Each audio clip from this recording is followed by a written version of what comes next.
Hello friends, कैसे हो सब लोग। आई होप सब लोग अच्छे होंगे, बेहतर होंगे, स्वस्थ होंगे। स्वागत है आपका फेयर्स क्राउड डाउन टू लीड में।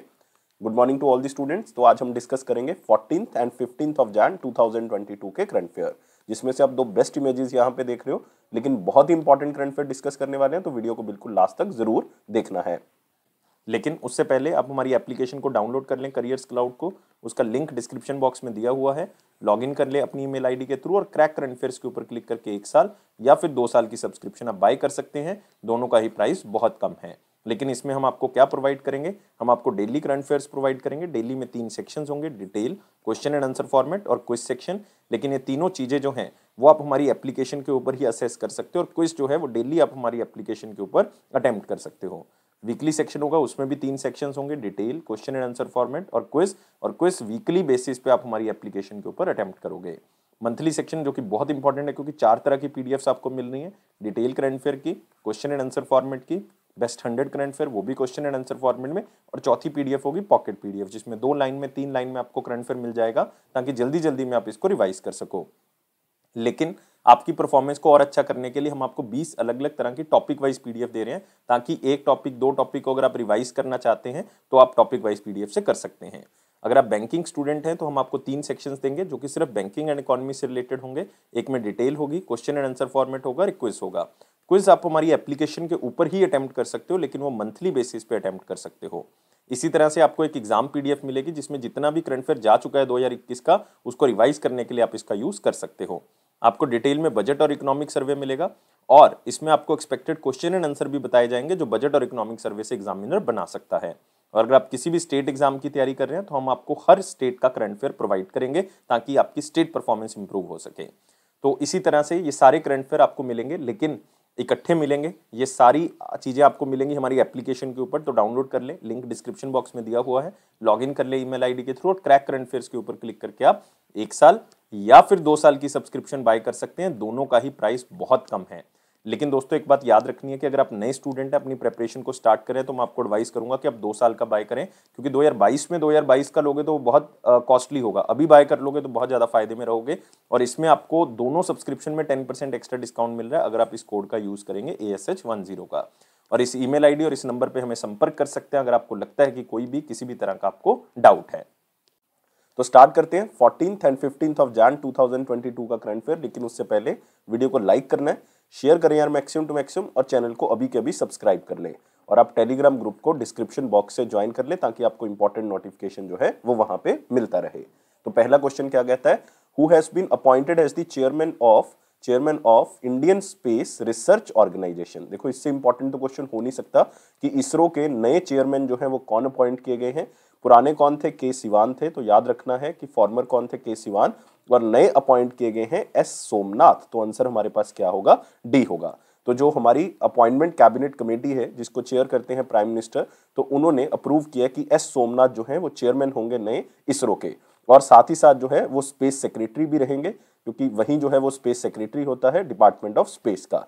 वो लाइक के सिवान को जो है वो रिप्लेस करेंगे, और 14th ऑफ जैन 2022 को के सिवान का टाइम पीरियड जो है वो खत्म हो रहा है। ऑलरेडी उनका टाइम पीरियड जो है वो खत्म हो चुका था।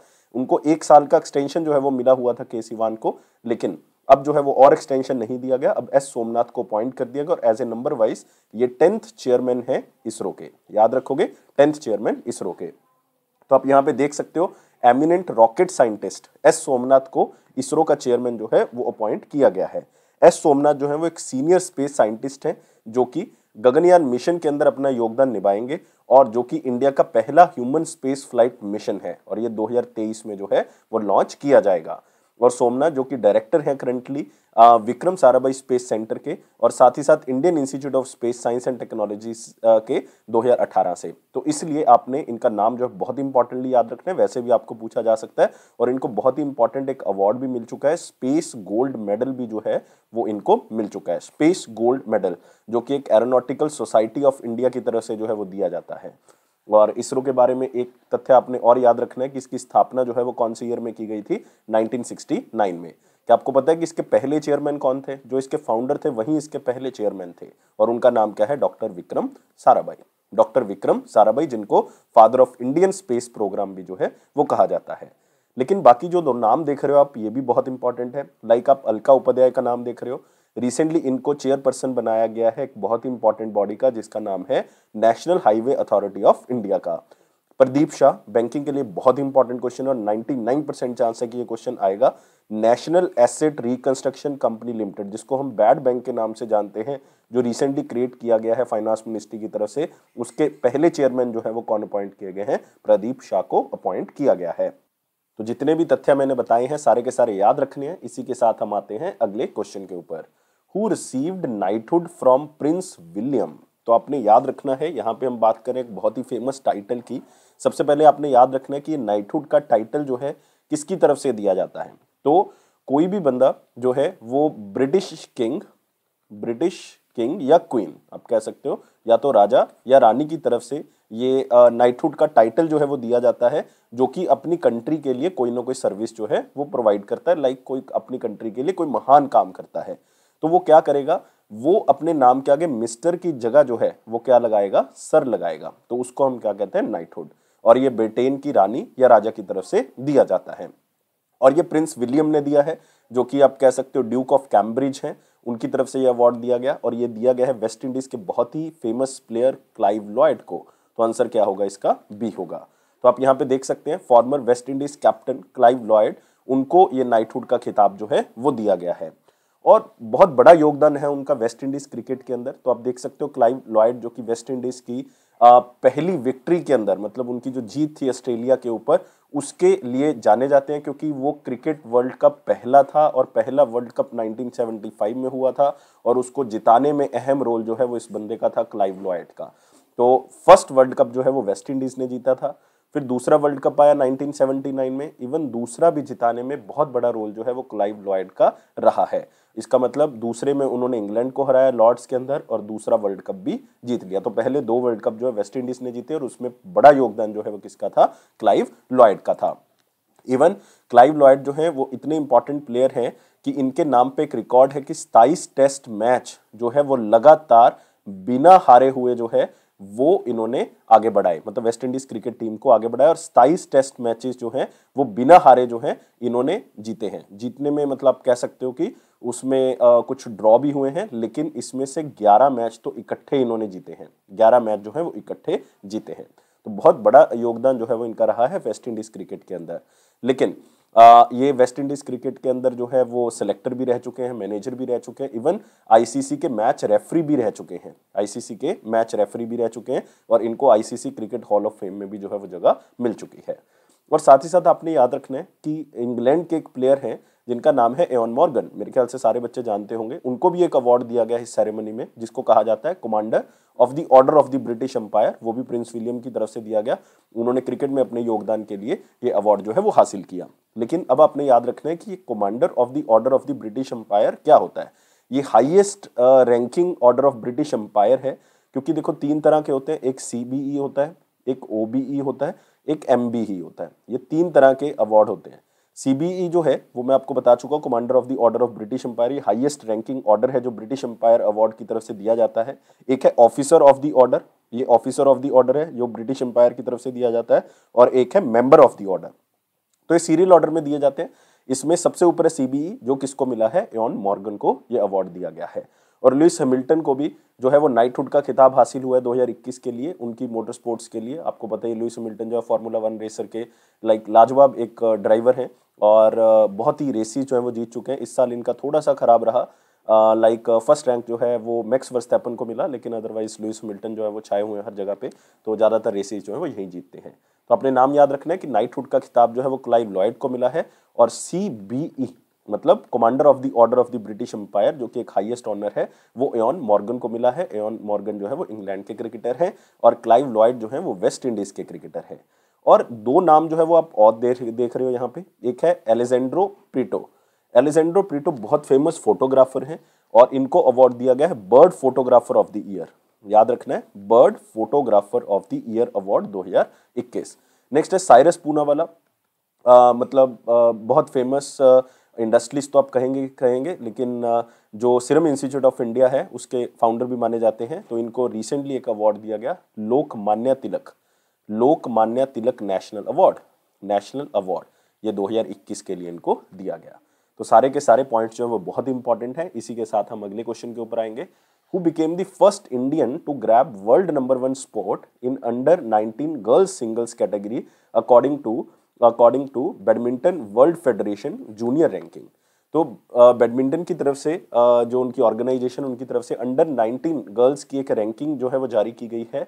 उसमें इंडिया की पहली लड़की ऐसी कौन सी है जिन्होंने ये रैंक हासिल किया और वर्ल्ड की #1 प्लेयर बन चुकी है, वो अंडर 19 गर्ल्स कैटेगरी के अंदर, और उनका नाम है तस्नीम मीर। तो आंसर याद रखेंगे, आंसर क्या होगा इसका, सी होगा।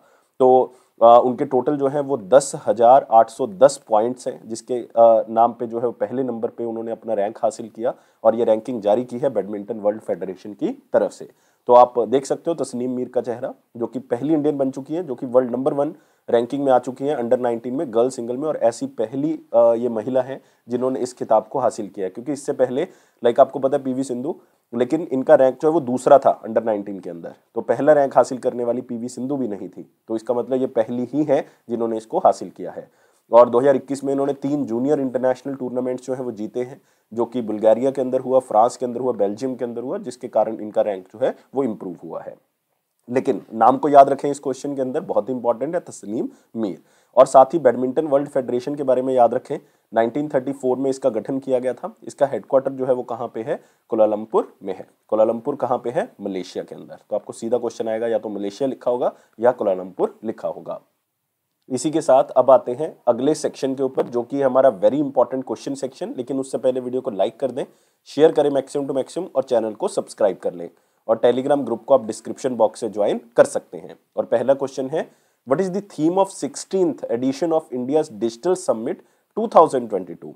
देखो ये हर साल एक समिट होती है जो कि डिजिटल समिट है। ये 16th एडिशन है उसका, और ये वीडियो कॉन्फ्रेंस के थ्रू हुई है, और इसका उद्घाटन जो है वो हमारे union minister of commerce and industry जो कि पीयूष गोयल जी हैं उन्होंने किया है।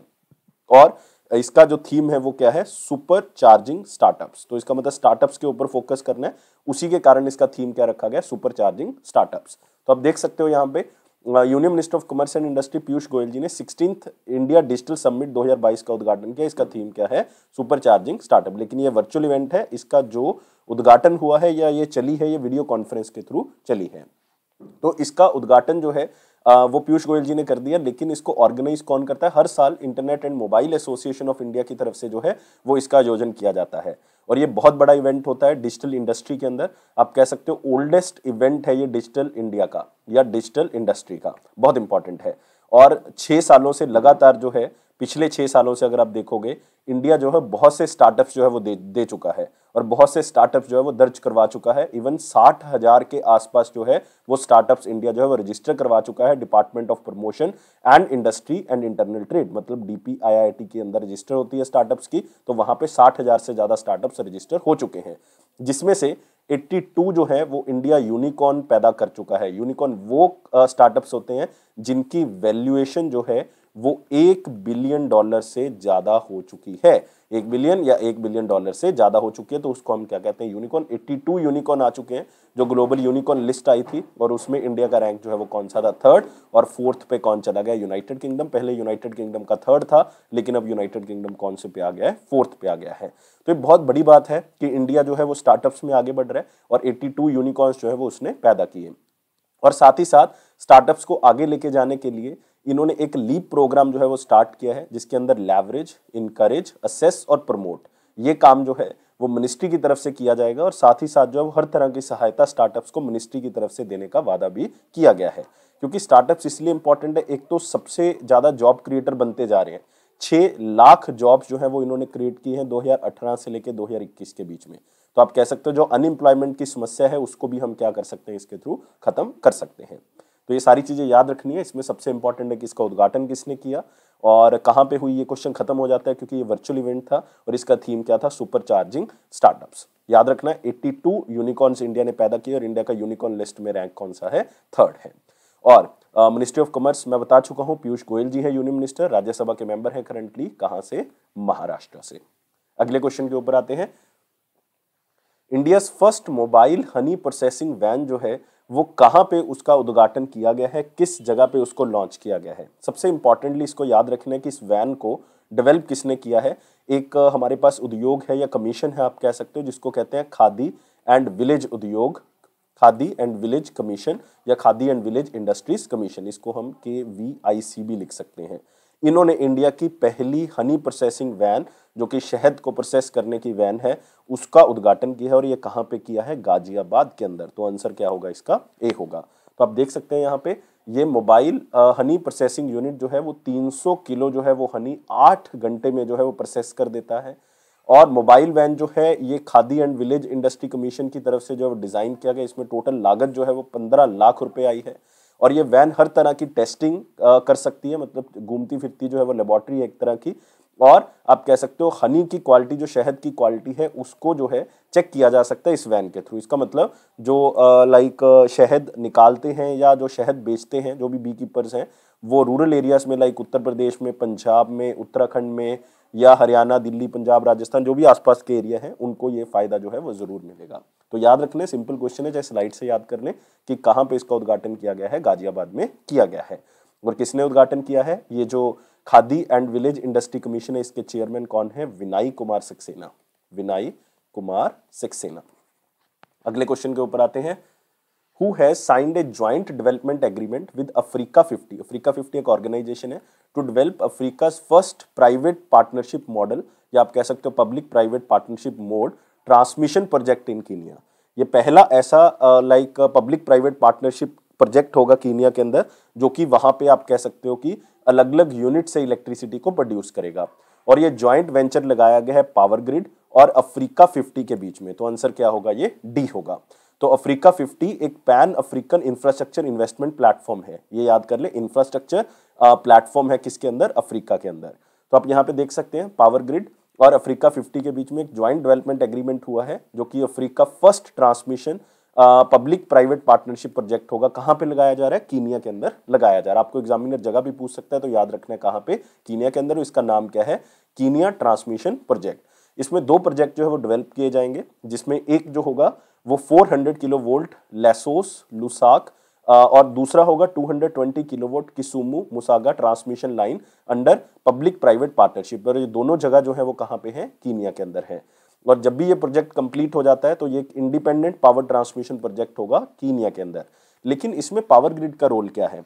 पावर ग्रिड जो है वो अपनी टेक्निकल असिस्टेंस और अपना ऑपरेशनल सपोर्ट कि किस तरह से उसको चलाना है, किस तरह से उसको बनाना है, ये सारी गाइडेंस जो है वो कौन प्रोवाइड करेगा? ये हमारी organisation power grid corporation of India limited जो है प्रोवाइड करेगी। और अफ्रीका 50 का फिर क्या रोल है?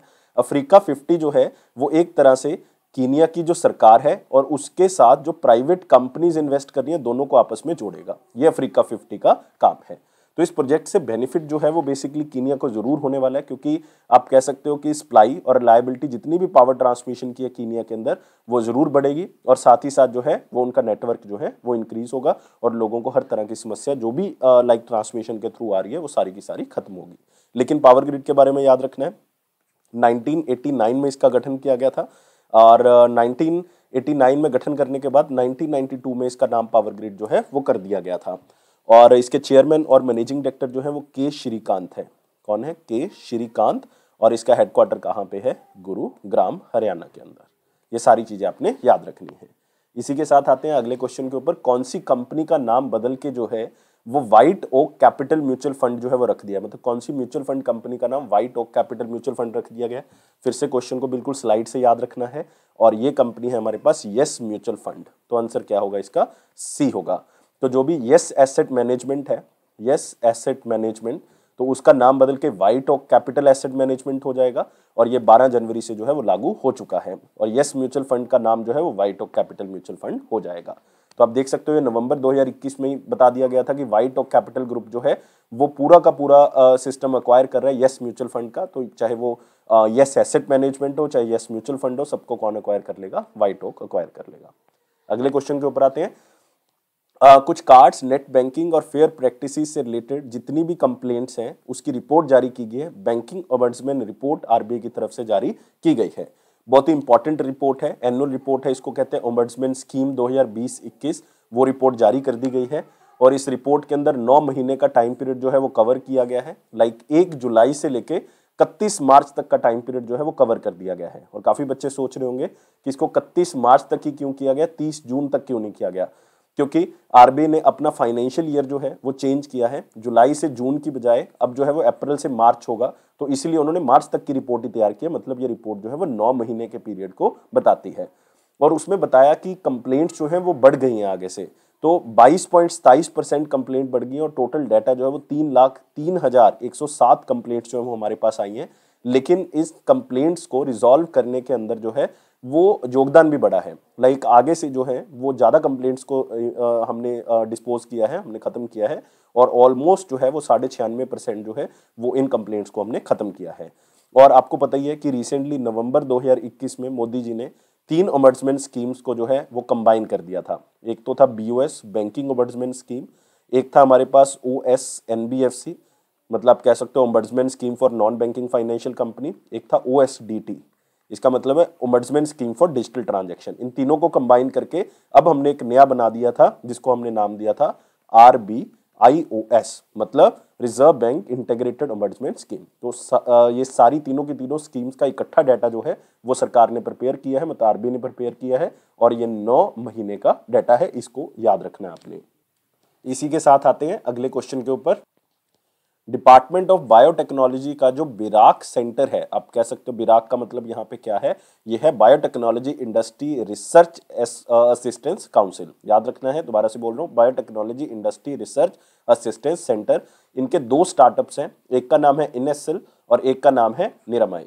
तो दोनों ने जो है वो एक अवार्ड जीता है जिसको कहा गया है global women health take award, और ये वर्ल्ड बैंक ग्रुप और ये कंज्यूमर टेक्नोलॉजी एसोसिएशन की मदद से चलाया जाता है। तो बहुत ही सिंपल सा क्वेश्चन है, आपने सिर्फ याद रखना है कि इन ऑर्गेनाइजेशंस ने ये अवार्ड जीते हैं, या आप ये भी याद रख सकते हो कि कौन सी ऑर्गेनाइजेशन ने जीते हैं, उसके अंडर ये आते हैं। ये ऑर्गेनाइजेशन है biotechnology industry research assistance council. तो आप देख सकते हो जो कंज्यूमर इलेक्ट्रॉनिक शो हुआ है 2022 में लॉस वेगस के अंदर, वहां पे ये अवार्ड जो है वो अनाउंस किए गए हैं। और मोस्ट इन्फ्लुएंशियल टेक इवेंट होता है ये पूरे वर्ल्ड के अंदर, जिसको कंज्यूमर टेक्नोलॉजी एसोसिएशन की तरफ से चलाया जाता है और उन्हीं की तरफ से दिया जाता है। 4 ऑर्गेनाइजेशंस को ये अवार्ड मिले हैं। एक मिला है अनविता बायोसाइंसेस को, एक मिला है यूई लाइफ साइंसेस को, एक निर्माय हेल्थ एनालिटिक्स प्राइवेट लिमिटेड और इन एक्सेल टेक्नोलॉजी। लेकिन ये दोनों स्टार्टअप्स जो है वो कौन सी ऑर्गेनाइजेशन के हैं, ये है हमारे पास बिराक के। बिराक जो है वो डिपार्टमेंट ऑफ बायोटेक्नोलॉजी के अंडर आता है, और world bank group, international finance corporation, consumer technology association की तरफ से ये अवार्ड जो है वो दिए जाते हैं, जिसका नाम है global women health take award. याद रखना है, कंज्यूमर टेक्नोलॉजी एसोसिएशन की तरफ से हर साल ये अवार्ड दिए जाते हैं, और इसका मेन मकसद यही होता है कि जो इनोवेटिव स्टार्टअप्स होते हैं उनको जो है, जो टेक्नोलॉजी के साथ साथ जो है वो वुमेन की हेल्थ और सेफ्टी को भी इंप्रूव करते हैं, उनको ये अवार्ड जो है वो दिए जाते हैं। तो सिंपली आपने इसको याद रखना है। इसी के साथ आते हैं इंपॉर्टेंट क्वेश्चंस के ऊपर, लेकिन वीडियो को लाइक करना है, शेयर करें मैक्सिमम टू मैक्सिमम, और चैनल को सब्सक्राइब कर लें, और टेलीग्राम ग्रुप को आप डिस्क्रिप्शन बॉक्स से ज्वाइन कर सकते हैं। क्वेश्चन है, which company and south Korea की एक पॉस्को कंपनी है जो कि स्टील कंपनी है, उन्होंने पार्टनरशिप की है ताकि हम स्टील और रिन्यूएबल एनर्जी के बिजनेस में आपस में काम करेंगे, मिलके काम करेंगे। और इंडिया में वो कंपनी कौन सी है? अदानी ग्रुप है दोस्तों। तो आंसर क्या होगा इसका? बी होगा। तो ये जो पॉस्को कंपनी है ये साउथ कोरिया की, एक तो ये याद रखनी, बहुत बड़ी स्टील मेकिंग कंपनी है, और ये स्टील, रिन्यूएबल एनर्जी या और चीज़ों के अंदर काम करेंगे। और टोटल MOU जो साइन हुआ है वो $5 बिलियन का हुआ है, मतलब ऑलमोस्ट आप कह सकते हो 37,000 करोड़ रुपए जो है वो दोनों आपस में क्या करेंगे? खर्च करेंगे। और ये बिजनेस कॉर्पोरेशन जो है वो आप कह सकते हो स्टील इंडस्ट्री को तो आगे लेके जाएगा, साथ में रिन्यूएबल एनर्जी प्रोजेक्ट्स के ऊपर भी काम जो है वो किया जाएगा। तो आप देख सकते हो स्टील मिल्स जो है वो इंटीग्रेट करके उन्हीं की टेक्नोलॉजी यूज करके हम लगाएंगे, और इसके अंदर जो है वो एक environmental friendly integrated steel mill जो है वो लगाई जाएगी। कहाँ पे? मुंद्रा, गुजरात के अंदर। और ये पॉस्को की टेक्नोलॉजी होगी। मैं पहली बात कर चुका हूँ कि साउथ कोरिया की टेक्नोलॉजी का यूज किया जाएगा, और research and development capability south Korea की यूज की जाएगी। और ये गुजरात को सपोर्ट भी करेगा, गुजरात सरकार भी इसको सपोर्ट करेगी, और साथ में आप कह सकते हो बहुत ज़्यादा इंप्लॉयमेंट भी जो है वो यहाँ पे जनरेट होगी। इवन ये दोनों आपस में जो है वो रिन्यूएबल एनर्जी के ऊपर, हाइड्रोजन टेक्नोलॉजी के ऊपर भी काम करेंगे, ताकि हम जो है वो इन्वायरमेंट सेफ्टी के पर्पज़ पे भी जो है वो काम कर सकें। और ये जो पॉस्को कंपनी है इसका बेसिकली नाम क्या है? पोहैंग आयरन एंड स्टील कंपनी। अगले क्वेश्चन के ऊपर आते हैं। अगला हमारे पास वन लाइनर पॉइंट, जिसमें पहला पॉइंट हमारे पास क्या है? तस्नीम मीर जो है वो वर्ल्ड की नंबर 1 बैडमिंटन अंडर 19 गर्ल बन चुके हैं सिंगल्स में, हम पहले ही कर चुके हैं। नेक्स्ट है हमारे पास CDSL जो कि है central depository services limited venture, उन्होंने सेबी की अप्रूवल ली है कि वो अक्रेडिटेशन एजेंसी जो है बन चुके हैं। तो बहुत ज़्यादा इंपॉर्टेंट नहीं है, सिर्फ अपने नाम याद रखना है, लेकिन यहाँ पे सेबी के बारे में जरूर याद रखें कि सेबी की स्थापना जो है वो 1988 में की गई थी, लेकिन ये स्टैट्यूटरी बॉडी जो है वो 1992 में बनी है और इसके हेड जो है वो अजय त्यागी हैं। नेक्स्ट यूबीएस आपने याद रखना है कि एक तरह की लाइक स्विट्जरलैंड की ब्रोकरेज सिक्योरिटीज कंपनी है जो कि इंडिया की ग्रोथ को फोरकास्ट कर रही है। उन्होंने फाइनेंशियल ईयर 22 में फोरकास्ट किया है 9.1%। पहले उन्होंने फोरकास्ट किया था 9.2%, लेकिन अभी ओमिक्रॉन वेरिएंट के कारण जो है वो उन्होंने थोड़ा सा रिड्यूस कर दिया, 0.1% रिड्यूस कर दिया है। और फाइनेंशियल ईयर 23 के लिए इन्होंने 8.2% प्रोजेक्ट किया है, पहले इन्होंने 7.7% किया था। लेकिन आपने इंपॉर्टेंटली जो डाटा याद रखना है वो यूबीएस सिक्योरिटी का तो एक बार पढ़ ही लेंगे, लेकिन आपने एनएसओ का याद रखना है जो सरकार की तरफ से फर्स्ट एडवांस सर्वे दिया गया, उसमें 9.2% बताया गया। आरबीआई ने जो बताया है वो 9.5 बताया है। वर्ल्ड बैंक ने जो बताया है वो 8.3% बताया है, ये आपने जरूर याद रखना है। Next, minister of state for education जो सुभाष सरकार हैं, उन्होंने एक प्रोग्राम लॉन्च किया है जिसका नाम है SVP। इसका मतलब है स्वच्छ विद्यालय पुरस्कार। स्वच्छ विद्यालय पुरस्कार 2021-22 के लिए, जो कि आप कह सकते हो कि पानी की समस्या, सैनिटेशन की समस्या, शौचालय, हाइजीन है या नहीं, तो विद्यालय जो है उसके ऊपर ये अवार्ड दिया जाता है। तो इसमें अलग अलग कैटेगरीज है, वाटर है, सैनिटेशन है, हैंड वॉशिंग एंड सोप है, ऑपरेशन एंड मेंटेनेंस है, बिहेवियर चेंज है, कैपेसिटी बिल्डिंग है। तो इसमें 20,000 रुपये राशि जो है वो दी जाती है, लेकिन अब राशि बढ़ा के जो है वो 60,000 रुपये की जा रही है। तो इसको थोड़ा सा आपने याद रखना है। और इस अवार्ड को शुरुआत जो है वो 2016-17 में की गई थी। बहुत इंपॉर्टेंट नहीं, क्योंकि बहुत से अवार्ड्स हैं, बहुत सी कैटेगरीज है। इंडिया की रिटेल इन्फ्लेशन जो है वो दिसंबर 2021 में 5 महीने के अगर डाटा को देखोगे बहुत ज़्यादा है, 5.59% है। ये डाटा जो है वो Ministry of Statistics and Programme Implementation की तरफ से दी गई है। कोई याद नहीं रखना अपनी डाटा, मिनिस्टर याद रखेंगे, राव इंदरजीत सिंह है। कॉन्स्टिट्यूएंसी क्या है? गुरुग्राम। इसरो ने सक्सेसफुली कंडक्ट किया है क्रायोजेनिक इंजन का टेस्ट, जो कि गगनयान में जो है वो यूज़ होगा। तो ये लगभग 720 सेकंड के लिए जो है वो ये टेस्ट किया गया, और इसरो का प्रपल्शन कम्प्लेक्स है तमिलनाडु के अंदर, वहाँ पे ये टेस्ट जो है वो किया गया। और इससे रिलायबिलिटी और पता लगता है कि क्रायोजेनिक इंजन जो है वो बहुत ही इंपॉर्टेंट होगा गगनयान व्हीकल के अंदर। और साथ ही साथ आपने याद रखना है 4 और टेस्ट जो है वो अभी पड़े हुए हैं, जो कि 1810 सेकंड के होंगे। तो उसके बेसिस पे ये फिर देखा जाएगा कि ये सक्सेसफुल है भी या नहीं है। तो आप देख सकते हो यहाँ पे फर्स्ट ह्यूमन मिशन है गगनयान, और इसको 2023 में लॉन्च किया जाएगा। और इंडिया ऐसा चौथा कंट्री जो है वो बन जाएगा जो कि ह्यूमन स्पेस फ्लाइट मिशन जो है वो लॉन्च करेगा, United states of America, Russia और चाइना के बाद। और आपने याद रखना है कि इसका मेन ऑब्जेक्टिव है कि जो लो अर्थ ऑर्बिट होता है हमारा, वहाँ पे हम जो है वो ह्यूमंस को भेज सकते हैं। यही टेस्ट जो है वो यहाँ पे किया जाना है।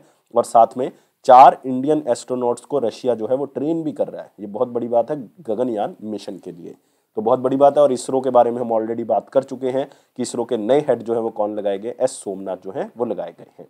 बहुत इंपॉर्टेंट है। और इस इसरो का हेडक्वार्टर जो है वो कहाँ पे है? कर्नाटक के अंदर। अगला आते हैं 13 जनवरी 2022 का क्वेश्चन क्या था? क्वेश्चन बहुत ही सिंपल था, कैश रिजर्व रेशो जो है वो किस फॉर्म में मेंटेन जो है वो की जाती है? तो कैश रिजर्व रेशो जो है वो मॉनेटरी पॉलिसी का एक बहुत इंपॉर्टेंट टूल है, जिसके थ्रू जो है वो हम मार्केट में पैसे को कंट्रोल कर सकते हैं। क्योंकि अगर कैश रिजर्व रेशो को बढ़ा दिया जाएगा, क्योंकि इसका मतलब होता है कि आरबीआई के पास कुछ पैसा जो है वो बैंक ने रखना होता है, तो अगर वो बढ़ा दिया गया इसका मतलब बैंक के पास पैसा कम हो जाएगा। बैंक के पास पैसा कम हो गया इसका मतलब बैंक के पास लोन देने की क्षमता जो है वो क्या होगी? कम होगी। इसका मतलब वो इंटरेस्ट रेट को बढ़ा देगा, क्योंकि उसने अपना लॉस तो करना नहीं, तो इंटरेस्ट रेट को बढ़ा देगा। तो पहले से कम लोग रह जाएंगे लोन लेने के लिए। अगर कम लोग रह गए तो इसका मतलब क्या है कि मार्केट में जो है लोगों की जो परचेजिंग पावर पैरिटी है, खरीदने की जो क्षमता है वो क्या हो जाएगी? कम हो जाएगी। कम हो जाएगी इसका मतलब मार्केट में जो महंगाई है वो अपने आप ही कम हो जाएगी। तो ये अजम्पशन बेस पे चलता है सब कुछ। तो सीआरआर का कम होना इसका मतलब है कि मार्केट में इन्फ्लेशन बढ़ना, सीआरआर का ज्यादा होना मतलब मार्केट में इन्फ्लेशन कम होना। तो सीआरआर जो है वो बैलेंस विद आरबीआई होता है, याद रखना है। ये आरबीआई के साथ जो है वो रखा जाता है। जो एसएलआर होता है, स्टैट्यूटरी लिक्विडिटी रेशो, वो आरबीआई के पास नहीं रखना होता, वो बैंक ने अपने पास ही रखना होता है। याद रखना है, बहुत इंपॉर्टेंट है। नेक्स्ट आते हैं क्वेश्चन ऑफ द डे। ये क्या कहता है?